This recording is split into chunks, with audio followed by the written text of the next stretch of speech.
Ladies and gentlemen, welcome to what I believe might be the greatest live broadcast on training you have ever watched.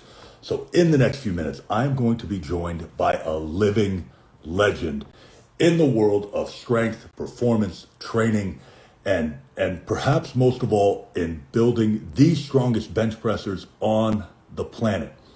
Now, before I introduce who this coach is, I want to tell you a little bit about why I admire them so much, why I look up to them, and what I see in them, and why we're doing this live together. Hello from New Zealand, or to New Zealand. So this coach, I've had a lot of amazing mentors as I was becoming a professional strongman and as I became a coach. Now, some of those mentors are the legendary Louis Simmons of Westside Barbell, three-time world's strongest man, Bill Kazmaier, first man to deadlift 1,000 pounds, Andy Bolton, and finally, this man, who was the youngest man ever to bench press 600 pounds, has coached I don't even know how many bench press world record holders, including the current all-time raw bench press record holder, Julius Maddox. This man, his name is Josh Bryant. He is a titan in the world of strength and conditioning. And he'll be joining me on this broadcast, on this live, or on this recording if you're watching it later, in approximately 2 to 3 minutes. Now, when I look at experts in the world of training, there are a lot of people I listen to. There's a lot of people I take advice from or take ideas from. Josh is someone who is so knowledgeable. If I believe something, like I think it is gospel, and Josh says something different, I'm stopping what I'm doing and I'm going, whoa, okay, I got to look at this. I got to find out what's going on. No matter how strongly I think something, if Josh has different advice, in my opinion, that is worth listening to. So I just saw that Josh joined in the chat, so he's going to request to join. I'm going to pull him up live.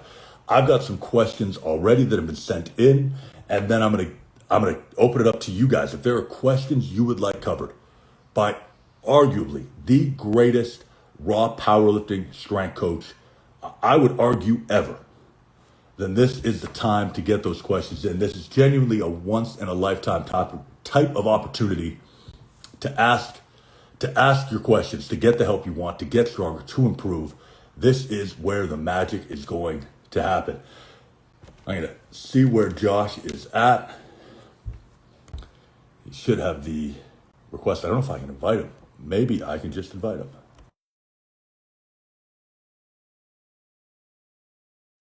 So see when he sees that notification, and we will get right into it with the Texas Titan, Josh Bryant. I thought it was going to open up right away. There we go. I missed it by 10 seconds. What's going on? Josh, how are you? Good. Are you, Craig? I'm really good. I've been looking forward to this since last week when we talked about it. Awesome. So I gave a little preamble before you joined. When I talk about who you are in the world of strength, the one thing I tell people is I've had a lot of mentors, I've done a lot of reading, I've coached a lot of people, and there could be things I believe, like they're gospel and strength. And if you have different advice, I stop what I'm doing and I go, whoa, I must be making a mistake. Like that is the level I put your strength knowledge on. That's absolutely. So I let people know they can drop when you came to Metroflex for that 405 bench, or what? 100%.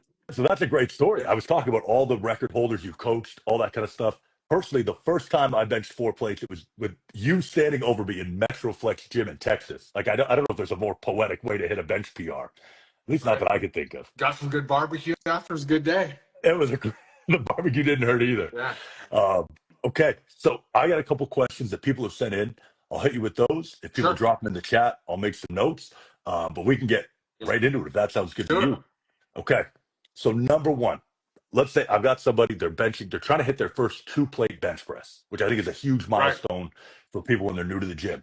What are the top 2 or 3 things you think they need to keep in mind to hit their first 2 plates? Okay. So I think the first one is this may not be suiting everybody, but bigger is better. If you gain weight, you're going to gain strength. So I understand if you don't want that, but if you just want that number, the easiest way to make that happen, assuming it's coherent programming, is to gain weight. Next would be, I would say at that point, look at what your programming is. If you're going with something and you're stuck, you're gonna have to change something up. It could be more frequency, less frequency. Could be you're not. For me personally, I was always pretty good off the chest, but I started training with a guy named Steve Hall, worked on my triceps, and that was more like the three plates. But I'd kind of been stuck for a long time, and I kind of went from like a huge jump by just working my triceps.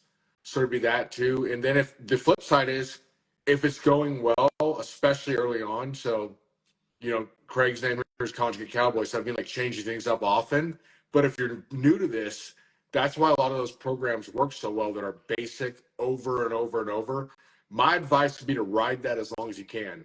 There's no reason to get cute, get fancy, all that stuff till you need to. So if you're just going up a little bit each week and it's working, stick to your guns and make it happen that way. That'd be my kind of like two top sort of piece I of think those advice.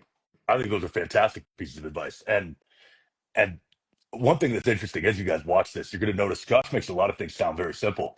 And genuinely, if you take advice from a coach like Josh, it is very simple. I remember you coached me to my first 700 squat, Right. and I had a 620 squat, and 12 weeks later hit 700.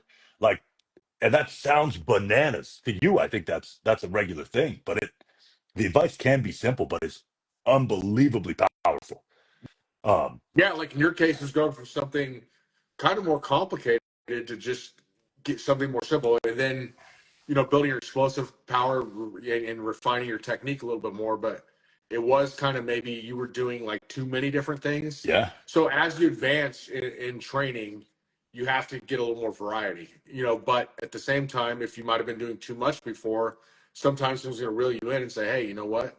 After you squat, we're going to do your pause squats.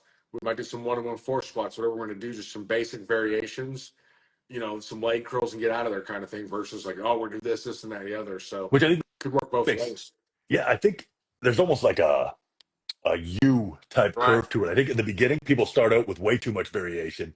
They dial in the things that work for them, so their specificity gets a lot tighter. And then as they get more advanced, they can start to widen that out.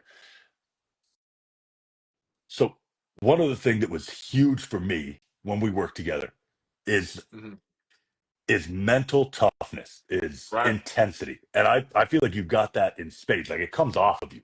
I feel like people in this chat are going to feel that.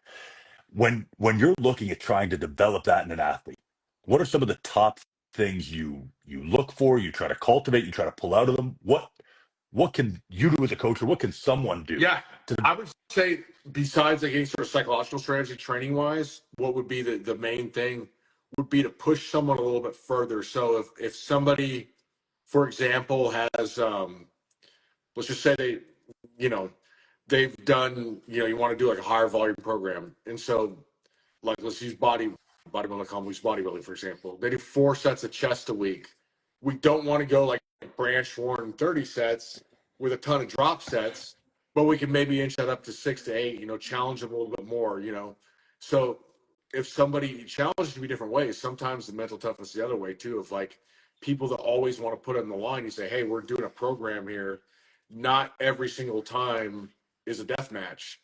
Then you have other people like you're saying that want to be put. You got to push them a little farther. So I say you give them a challenge, a little beyond what they are accustomed to make them meet that challenge. You want to make somebody rise to the occasion because when you give someone an overwhelming challenge, they're just gonna throw their hands up and be like, "There's no way." That's why a lot of people, I think, the medical industry, they always talk about people losing weight, if the doctor's fault, whoever's fault, culture's fault, whatever. A large part is you talk to somebody obese, and my dad just passed away and he was overweight for a long time. And I remember one time he had a back surgery and the doctor told him, beforehand, you dropped 25 pounds and he did it. But the guy versus, you need to drop 150 pounds, you're obese and blah, blah, blah. Besides like factoring someone's like, genetics, bone size, muscle, all Mhm. that, there is something overwhelming when you tell somebody like, hey, no, we're not going to do 2 sets. We're going to do 30. I think there's sort of like you meet somebody where they're at, challenge them to go beyond, but don't go psycho yet, because like we talked about training earlier, you're a different biological organism, as your cells recycle, you train, you know. So initially you kind of build a work capacity, but as you get so strong, it becomes harder to recover just because you're so much stronger. Yeah, You're lifting more weight, like that kind of thing is psychologically the same way. You're not like you're not dormant. You're like evolving, physiologically, psychologically, and you have to take that into account. So I want to push somebody a little bit further, but not go crazy I love right off that. the bat. I love that. And then you also mentioned when you started, you're separate from psychological strategies. And for everybody watching this, every time Josh puts out a book, an article, even a long social media post, I read them.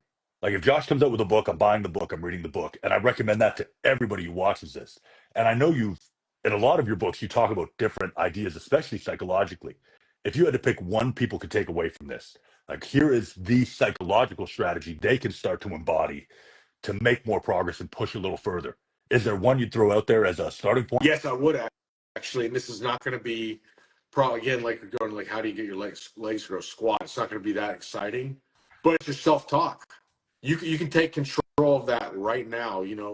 Why can't you do something? It's probably because you're telling yourself you can't do it. So, why can't you do something? Like because you're probably saying you can do it. So I think immediately you can start with how if you wouldn't talk that way to a friend, you shouldn't be talking that way to yourself, and that's a problem. And And that, like even just little things you say, like if like I asked Craig, say, hey, if he said, have you been on bodybuilding.com, whatever, what do we call this, live, whatever we're gonna call it, yeah, have you ever been live with bodybuilding.com? Was my response, not yet. It's like that yet right there, that yet mindset of like, oh, I remember I was talking to this hypnosis guy one time, and he said, he's like, have you been to Beijing? And I said, not yet. And he's like, I love that. You said yet. And it's sort of like that yet mindset. If you're just like, no. Well, you sort of close yourself off to that possibility. Have you totaled, 2,000? Well, not yet, yeah. kind of thing. I think the way you talk to yourself, and it's just even small stuff like, are you making money or are you earning money? Well, the treasury and counterfeiters, they make money. I earn money. And the Yeah, way I say that is like, it's like a way to like empower yourself. And you can look at little things like that. They're going to help you a ton. I think that is massive. And that might sound to somebody hearing it as simple advice, like how do you make your legs bigger, squat? But they're talking to somebody who's set world records, like won titles. Like I still remember your America's Strongest Man Right. win. It was ridiculous. That's a great video. Somebody should, like you guys should pull up on YouTube. But you're talking to somebody who's coached world record holders, people who have reached things that no one else has reached. So it might sound simple, but it's effective. And it reminds me Building like habits, though, when you're talking to yourself that way, it's going to cause a cascade of events because that's going to set everything in motion. Like it's habits. So a lot of this stuff is like it's not so much. Reality is a lot of like great champions may not even have so-called psychological strategies. They just do the right habits that empowers the right psychological and physiological. They kind of like don't know any other way. yeah, it reminds And me of Kazmaier.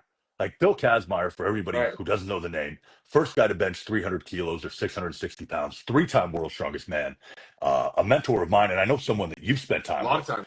Like, Yeah, and done a Kaz, seminar with them. Yeah, yeah, Kaz was all about that, and it was just like I don't think Kaz was taught that or read it in a book or saw it on an Instagram post. He was that. conceive, believe, achieve. Conceive, believe, and achieve. That was the mantra, and it put him in a place that took him to the stratosphere in terms of results. Well, I think a lot of it is with somebody like him's intuitive. For me, it was too because I read a book called Psycho-Cybernetics that really changed my life a lot on it, and that was sort of like one of the main takeaways. A lot of the stuff about visualization and stuff, I already did myself. I didn't really know it was a thing. I just know that like I would daydream and like space out and see things happening. I used to go out in my garage because for me the 800-pound deadlift was harder than 600 bench because I'm genetically better to bench. So I'd load 800 pounds on the deadlift and like I would watch mental movies of it. I'd run up to the bar after times and like I replayed it over and over. Like this movie is playing in the theater of my mind. So That is so cool. And for anybody who doesn't know, Josh did nail the 800 bench, or sorry, excuse me, the 800 deadlift, the yeah, yeah, 600 yeah. bench. We've had a question in the chat. Do you have any advice for getting back to heavy lifting post pec tear and surgical repair? Well, I think that would be also what the goal is. So if it's not straight up powerlifting, yes, you need most things initially would be like kind of let like pain and technique be the guide. So you may feel better, like for example, you used to like bench heavy. Now you might like a neutral grip dumbbell flat bench press or something like that, which would be, if your goal is just to go heavy, get stronger, that should suffice.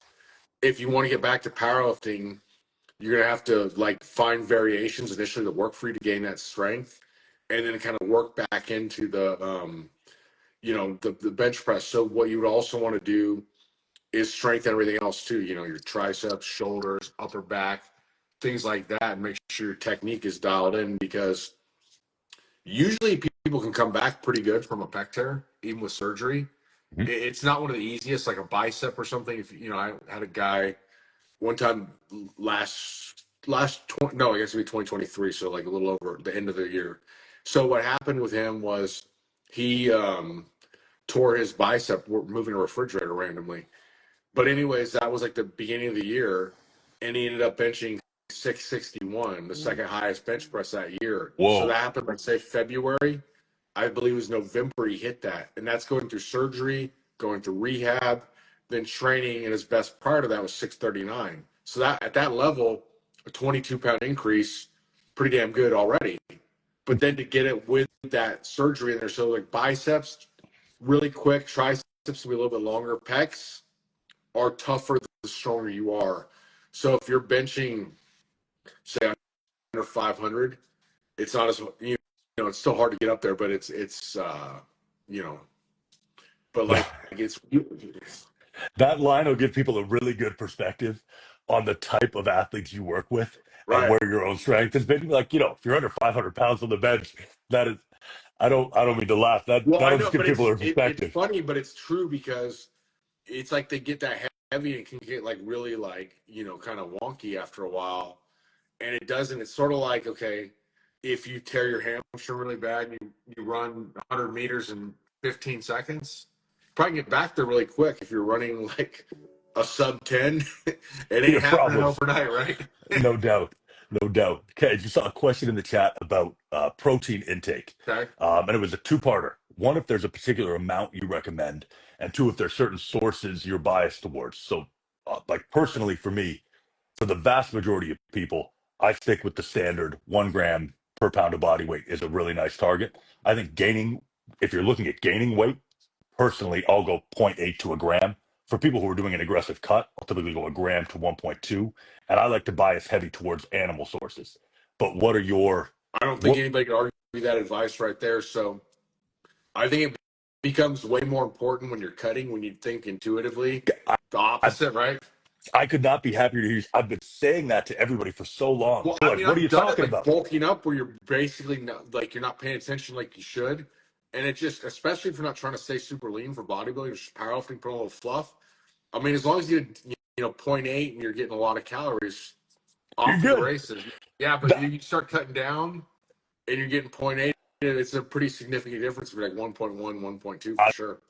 completely agree. It's such a relief to And hear you I say that wonder, because like I said, I'd be curious in the end, because I remember they used to say when I was doing a master's degree that I believe the nutrition course was claiming they had some sort of ratio of like, okay, a complete protein source from animal versus like, an incomplete source or even a supplement.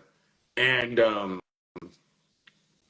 recall what that ratio was, but I certainly know, like, bro science, 100% correct that you're better off, with animal source than you would be even like a clean, supplement or something. No agree. I never feel more jacked than when I'm eating a ton of red meat. I always feel supplement, stronger. yeah, it's a supplement, not a substitute. Yeah. And really, it doesn't, it doesn't have to be that. If you're like my best source, I notice like not changing anything when I'm kind of like, say not really tracking, but just making sure I got my protein in, eating healthy, that sort of thing, is bison and deer. Best ones I get. Huh. Yeah. That's, And then, well, I think, bison's pretty similar to red meat, right? So I mean, it says red meat. So it's it's just just like a bougie little, red meat. well, I mean, yeah, hunted it though, not like just Yeah, that's a bison. different Yeah. that's a different story. Um, so it's higher. I think, so it's bison to me is like right in between. If anybody here's tried deer meat, it's like right in between deer and steak. Like it's like if they're just right smack in the middle between those. Tastes Cool. wise. Cool. So yeah, and I think um, red meat, obviously beef is. I mean, who doesn't like beef? And then yeah, salmon. Eat some. I like dark meat chicken. Things Yeah. like that. Uh, Red meat, especially, the one thing I always say to people, like the amount of world record holding powerlifters, you've been very strong powerlifters, world strongest man competitors I've been around. I've never met one of them who didn't eat a ton of red meat. And that might not Yeah, be scientifically conclusive. I'm just saying I've never seen it. I've there you I've go. yet to see it. I Um, mean, that's sort of a hang up I have. Like, I know some people that will ask people, will they work with if they're vegetarian or vegan? They ask the part, they won't even work with people. yeah, I still will, but I'm just straight up saying, hey, look, like you're not going to get as good results. I respect your decision. That's totally fine, and I'm not going to give you a lecture, but I'm not going to lie to you either and say this is as optimal for your performance. 100%. Okay, people looking to get stronger, and let's say bigger and stronger, so we're not like muddying the waters too much. Right. What do you think is the number one mistake you see most often? Whether that's in the gym, online, people asking you about certain things. Like, is there a particular thing where you're like, man, this misconception needs to die? Okay, so if we're getting bigger, would be the first one would be to get stronger.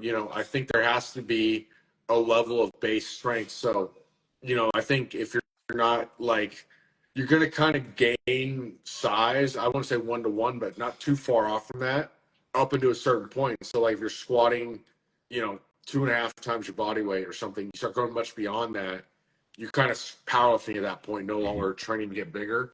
And I understand there's variation. Like taller guys usually have problems squatting more so, but we can, it's like you can do a different variation, like a belt squat, half foot overload, whatever. But by not getting strong enough first, you know, you can't. You always use the example. If you're incline pressing 405 for reps and you never train anything else, like no accessories or anything like that, you can go and beat the gym bro bodybuilder at Camp Bench 315 on cable flies first day out. You know, your sets of your sets of 12 are going to be heavier than the dude that can't do 315. I mean, so there's a lot of that, but then you start going beyond that. There is a spillover effect. Would Ronnie Coleman have had bigger legs if he squatted 900 for double instead of 800? I don't think so, not much.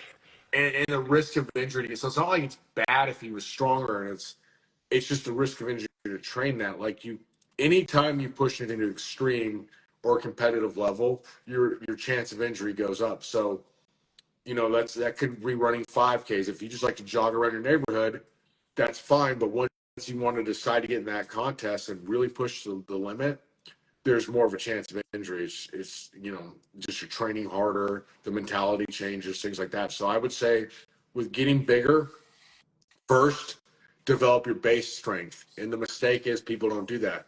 Secondly, once you get to that point, if you're bench pressing, 200-pound dumbbells, you don't need to strive to 250s because, get better at cable flies or pec deck or something else because you're going to get to a point where it's so hard to even get that dumbbell in position, you're going to tear something.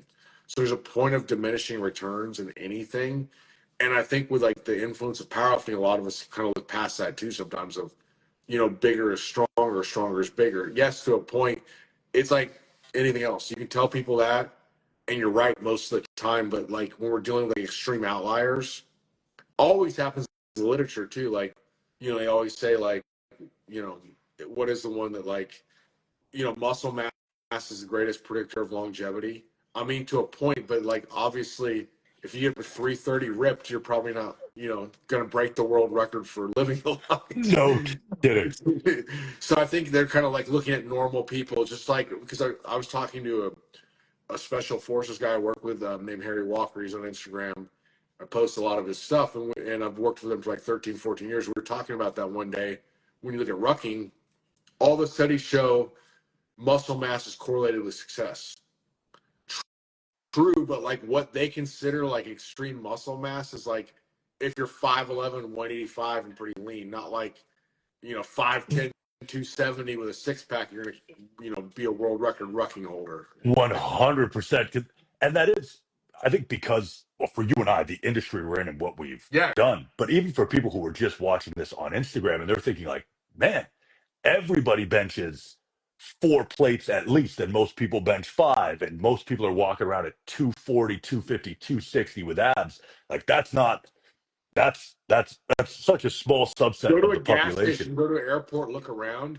If you're 205 with 15% body fat and you bench 275, you're like top 1% Yeah, for you're real. an So ant. Like people are gonna be like moving out of your wet. Like, who is this creature? So I completely agree. Like even in the military, the guys who were crushing it when I was in, like we think of like, yeah, rucking is correlated with muscle mass. Like the best dudes were probably around what you said, 6 feet tall, between 180 and 200 pounds, kind of lean. yeah, kind And it's of just, they look yeah, they're kind of lean, like 13% body fat. Like they're not going to go to like the local pool and look like an Adonis or something. You're just like, oh yeah, guy obviously works out, but has a few has a few beers in a week and not like shredded.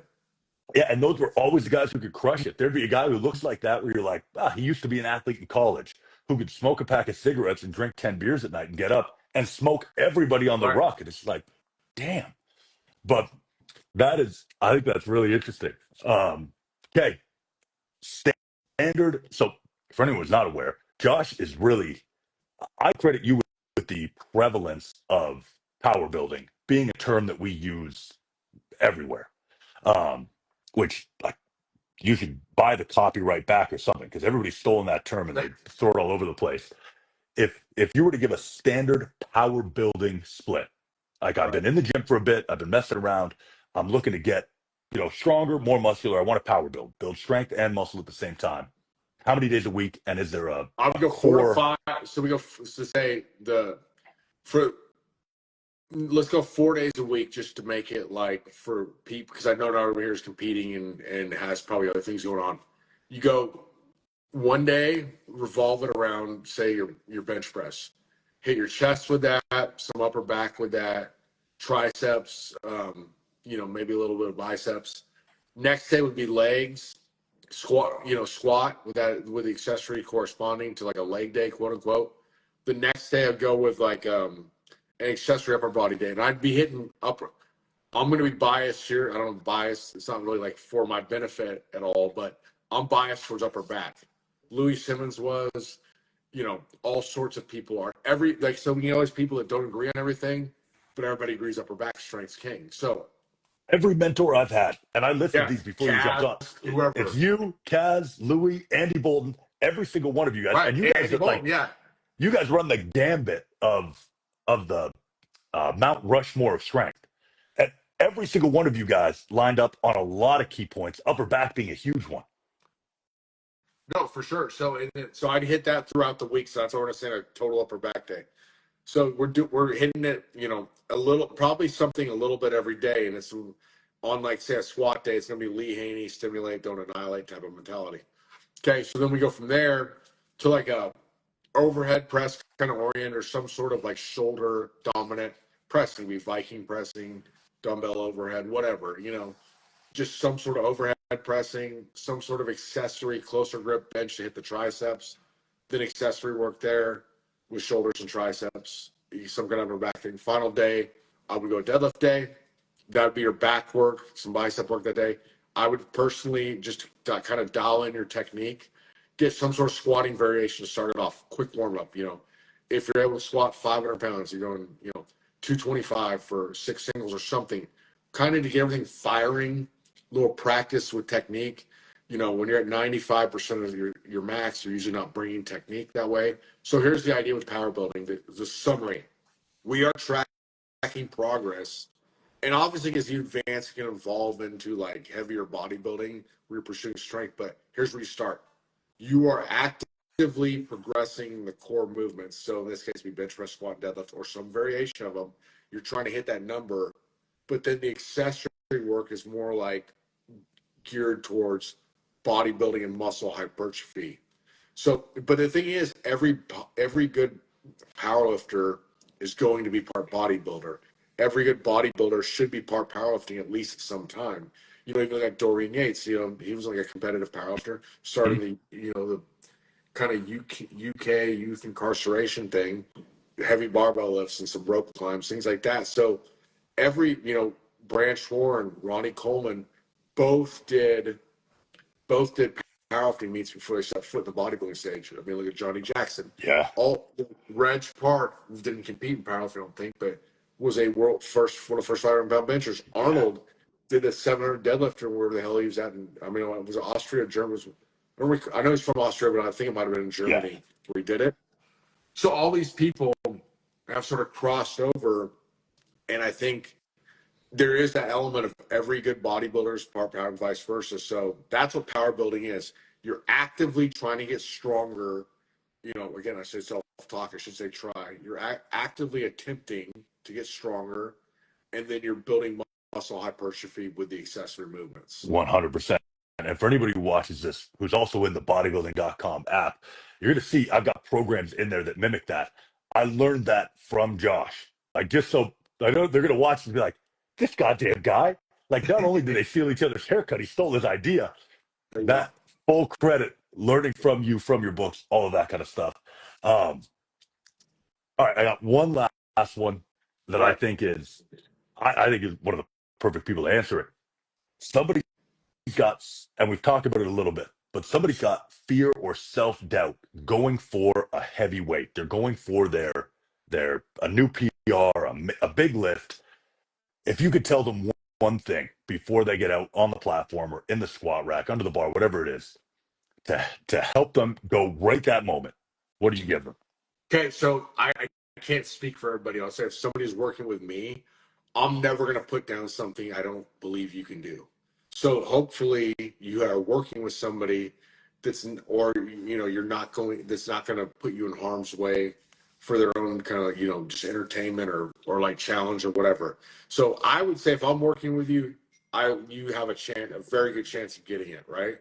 Okay, so then the flip side would be, if you're programming for yourself, you shouldn't be attempting weights you don't really have a legitimate chance of getting. So once you go in there with mentality, it's okay, like it's okay to have nerves. That's good. When you don't feel those sort of nerves, I'd say this, when you don't sort of have a little fear, that's when you kind of probably stop doing it. It's like, what didn't Louis Simmons say? Like something of like, if you're not training someone you like worry about a little bit, maybe stop training with that person. Yeah, That's like paraphrasing. yeah, And like you Louis. talk like Fred Hatfield, okay? Fred Hatfield, my mentor, he literally, okay, it's not some guy that's like, trying to like coddle criminals and like, one of those dudes. But he went to the governor of Wisconsin and he got I don't want to say his name because he's still alive, so I'm going to tell the whole story. But there was a famous person, sort of in the powerlifting world. He trained with. He went to the governor because he's a professor at University of Wisconsin. Got the governor to pardon this dude out of prison and let him live at his house so they could train together. So Unbelievable. classic, right? So like that's sort of a lot of the people I train with. Again, I'm not going to say names because they could be watching this, right? I don't see those watching it, but one of the first persons I trained with that was kind of scary to me.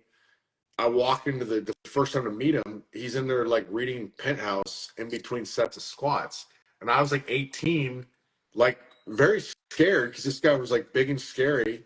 And like so that's I'm kind of getting off telling crazy stories, but you do want to have people that are aggressive, but not people around you that are actually hurt because all these people that are crazy, they still want you to succeed. Like they're gonna push you to the limit, but you don't want to be around people that are gonna have you try stupid stuff, and you don't want to. That's all this is. You got a risk to benefit ratio. The younger you are, the more you risk. The older you are, the further you got to go from to that benefit side. So it's all like a continuum. When you're in your 20s, and younger, you make this mistakes to being slightly more aggressive. That doesn't mean being a complete dumbass, but more aggressive. When you get older, you kind of like stand down a little easier, but that doesn't mean be a pussy. Excuse the term. I No, mean, no, no. sorry, buddy. But that makes sense. You got to. Yeah, It reminds me of the country song. Like, I'm not as good as I once was, but I'm as good once as I ever right. was. As you get older, you got to pick your spot. That doesn't mean you get soft, but that doesn't mean you go absolutely crazy every day. But I think the idea of, hey, you've got to go in there and it's okay to be nervous, almost like the Customato advice to Mike Tyson when he was fighting. Like, nerves are fine, but it's got to be a weight you believe or your coach believes you're going to hit. And if you've got a little bit of nerves under you, like, bottle that up, use it for fuel, and go get it. I mean, I couldn't. I'll tell you guys, I couldn't even. One meet, I fought at 848, and it was a huge PR for me. I was kind of like in the low eights. I mean, it might have been an 804 prior or something like that. And that meet, I could have gone heavier. I mean, it just was one of those days where, like, if you loaded it, and I thought I squatted high because it felt so easy, and someone had a video of it and it wasn't high. I'm thinking I'm going halfway down. They're just letting me get away with it. Cool. But they didn't. It wasn't that. But I remember I got to the point where I literally couldn't eat. I ate like 3 bites of breakfast. My dad would get really mad at me if I didn't, if because he would come to me and he paid for breakfast. If you just go out to eat with him, you don't eat what you're gonna eat. You usually put a foot up your ass. But he was really like, he's into this stuff too. So it's like, all right, totally, it's cool. And I remember I kept trying to eat it and I couldn't eat it, and like that was like, I mean, I was just ready to roll, and I couldn't get anything down, and I was so nervous that day. But best day ever. So like, even the strongest man in America thing, I remember my dad and my brother both came to that thing, and it was in Massachusetts, and like they flew at different flights and met him there, and I remember like I barely speak. I was so nervous, and so that's a very normal thing. I can't, if you want out of that feeling, talk to like a doctor or pharmacist or something to give you a drug, because I don't want to beat that feeling. I like that feeling. It helps me. I embrace it. What Rocky says about, Freddie fears your friend sort of thing. Yeah, and If you can learn to lights everything channel it, up. 100%. I love that. That is a perfect note to end on, Josh. I just want to okay? thank you again Awesome, for Greg. for joining on this. Everybody watching this, check out Josh's page. Check out his books. Like, I don't know if books are cool anymore. I love reading books. Josh's books are one of the best investments you can make Read in your books, training, in your because the mindset. difference is, this is good to watch this, but you need active experiences too. This is more of a passive experience. You're sitting back and watching it. That's a great way to relax and retain some information. But you also want to do active experiences where you're actually reading it and having to think and that kind of thing. So both are good. If you can kind of balance it, knowledge will be power. 100%. I love that. Josh, thank you very much. It is always a pleasure. Thanks, Craig. I will Appreciate it, talk to buddy. you. I'll talk to you Okay. later. Bye. Thanks.